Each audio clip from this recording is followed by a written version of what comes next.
Hello प्यारे दोस्तों, तो कैसे हैं आप सभी। आई होप कि आप लोग बहुत अच्छे होंगे।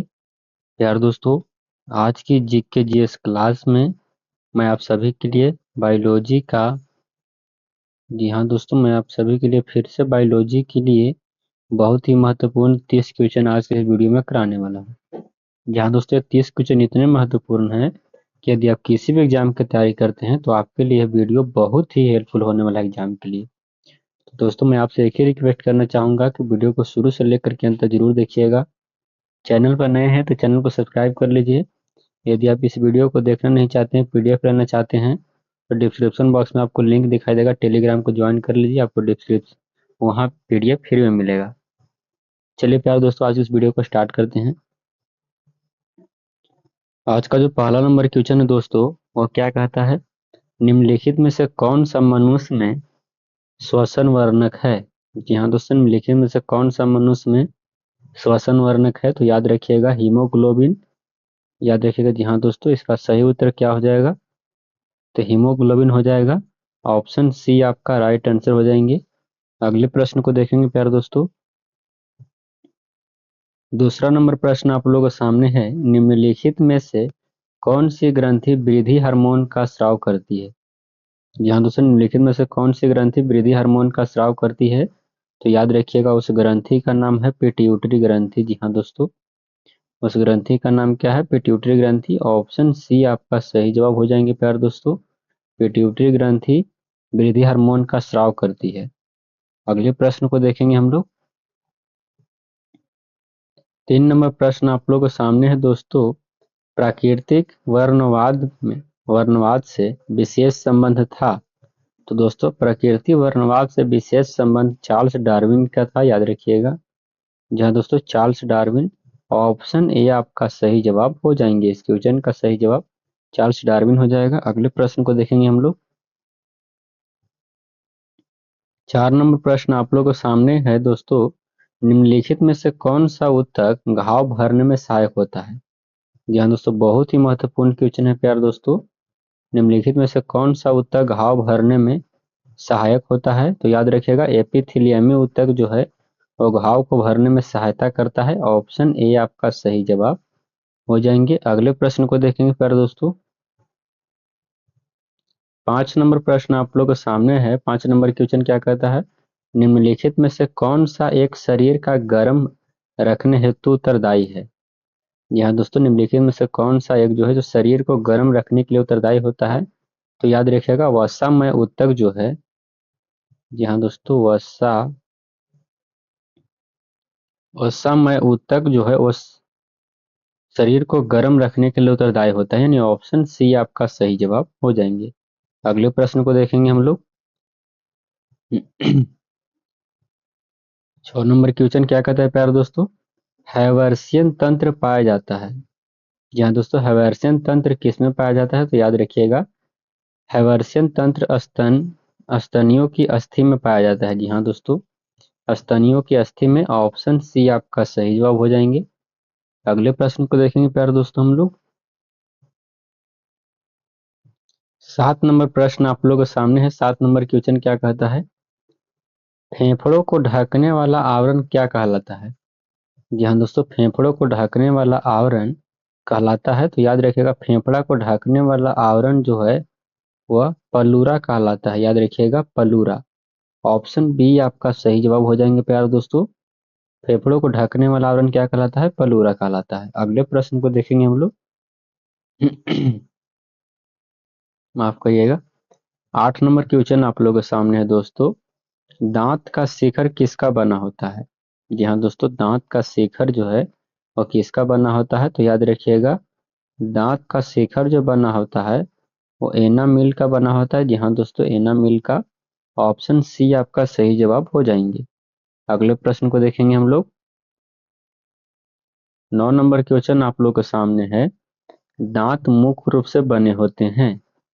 यहाँ दोस्तों दांत मुख्य रूप से किसका बना होता है, तो याद रखिएगा दांत जो बना होता है वो डेंडाइन का बना होता है। ऑप्शन बी आपका सही उत्तर हो जाएंगे। दांत किसका बना होता है, तो डेंडाइन का।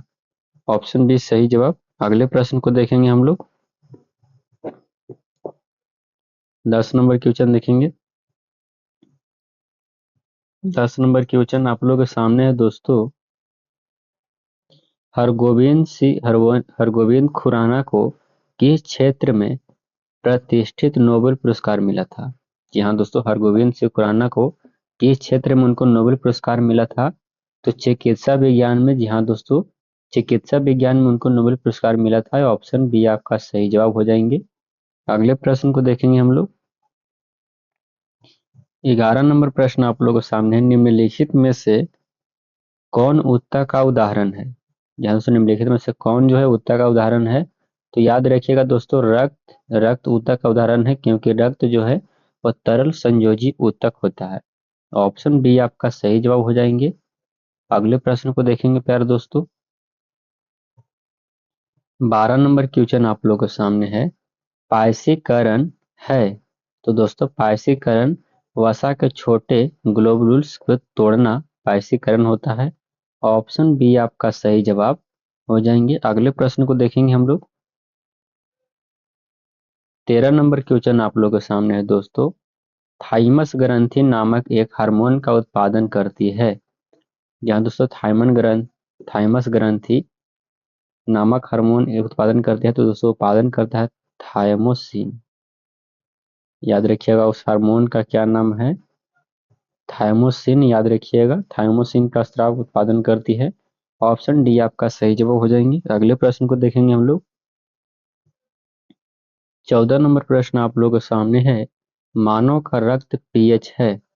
तो दोस्तों, रक्त का पीएच मान जो थोड़ा क्षारीय होता है, क्योंकि रक्त का पीएच मान 7.4 होता है, तो इसलिए क्षारीय के कैटेगरी में आता है। ऑप्शन सी आपका सही उत्तर हो जाएंगे। अगले प्रश्न को देखेंगे हम लोग। 15 नंबर क्वेश्चन क्या कहता है दोस्तों? इटाई इटाई रोग के कारण इटाई रोग किसके कारण होने वाला एक विषाक्त कारण है? तो याद रखिएगा, इटाई इटाई रोग जो होता है वो कैडमियम के कारण होता है। यहाँ दोस्तों किसके कारण? तो कैडमियम के कारण होता है। ऑप्शन ए आपका राइट आंसर हो जाएंगे प्यारे दोस्तों। अगले प्रश्न को देखेंगे हम लोग। 16 नंबर प्रश्न आप लोगों के सामने है दोस्तों।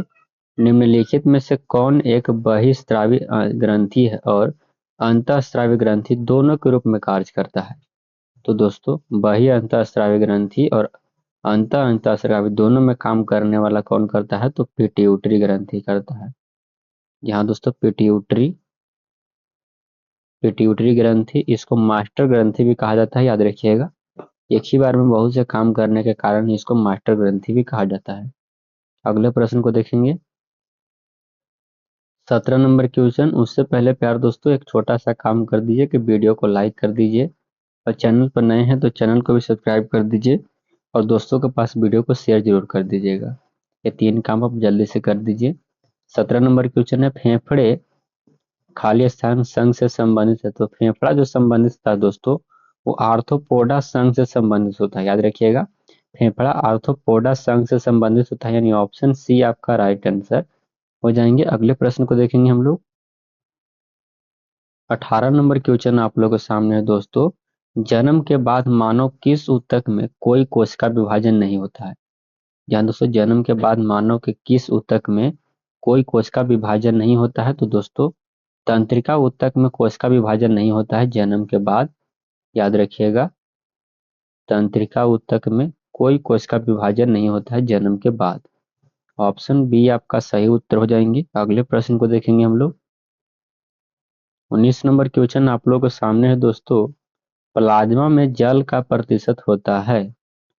जहाँ दोस्तों प्लाज्मा में जल का प्रतिशत होता है, तो याद रखिएगा, प्लाज्मा में जो जल का प्रतिशत होता है प्यार दोस्तों, वो 90% होता है। यहाँ दोस्तों 90% प्लाज्मा में जल होता है। अगले प्रश्न को देखेंगे हम लोग। 20 नंबर क्वेश्चन आप लोगों के सामने है दोस्तों। आनुवंशिकता के जनक कहे जाते हैं। जहाँ दोस्तों आनुवंशिकता के जनक किसे कहा जाता है? तो याद रखिएगा, आनुवंशिकता के जनक जो कहा जाता है वो मेंडल को कहा जाता है, ग्रेगर जॉन मेंडल को। ऑप्शन सी आपका राइट आंसर हो जाएंगे प्यार दोस्तों। अगले प्रश्न को देखेंगे हम लोग। 21 नंबर क्वेश्चन आप लोग के सामने है दोस्तों। 21 नंबर क्वेश्चन क्या कहता है? किसी जीवित देह के भीतर कोशिका या ऊतक की मृत्यु को क्या कहते हैं? यहाँ दोस्तों किसी जीवित देह के भीतर कोशिका या ऊतक की मृत्यु को क्या कहते हैं? तो दोस्तों याद रखिएगा, उसका नाम है न्यूट्रोफिलिया। याद रखिएगा, न्यूट्रोफिलिया। ऑप्शन ए आपका सही जवाब हो जाएंगे। अगले प्रश्न को देखेंगे हम लोग। 22 नंबर प्रश्न क्या कहता है? निम्नलिखित में से कौन सा विटामिन कैल्शियम के अवशोषण में मदद करता है? यहाँ दोस्तों निम्नलिखित में से कौन सा विटामिन जो है और कैल्शियम के अवशोषण में मदद करता है? तो उस विटामिन का नाम है विटामिन डी। जी हाँ दोस्तों, विटामिन डी और ऑप्शन डी दोनों सही हो जाएंगे। अगले प्रश्न को देखेंगे हम लोग। 23 नंबर प्रश्न है, पत्ता गोभी भोजन कहाँ जमा करती है? यहाँ दोस्तों पत्ता गोभी जो है भोजन जमा कहाँ करता है? तो याद रखिएगा, वो पत्ता गोभी अपना भोजन जो है पत्तियां में ही जमा करता है। ऑप्शन ए आपका राइट आंसर हो जाएंगे। अगले प्रश्न को देखेंगे हम लोग। अगले प्रश्न को देखेंगे हम लोग। 24 नंबर प्रश्न क्या कहता है? 24 नंबर क्वेश्चन है, दांतों के इनामेल के धब्बेदार होने का कारण क्या है? तो दोस्तों दांतों के इनामेल के धब्बे होने का कारण जो है दोस्तों, और पानी में फ्लोराइड का ऊंचा स्तर बढ़ जाना। ऑप्शन सी आपका राइट आंसर हो जाएंगे। अगले प्रश्न को देखेंगे हम लोग। 25 नंबर प्रश्न आप लोगों के सामने है, किस ऊतक के नख, खुर और सींग बने होते हैं?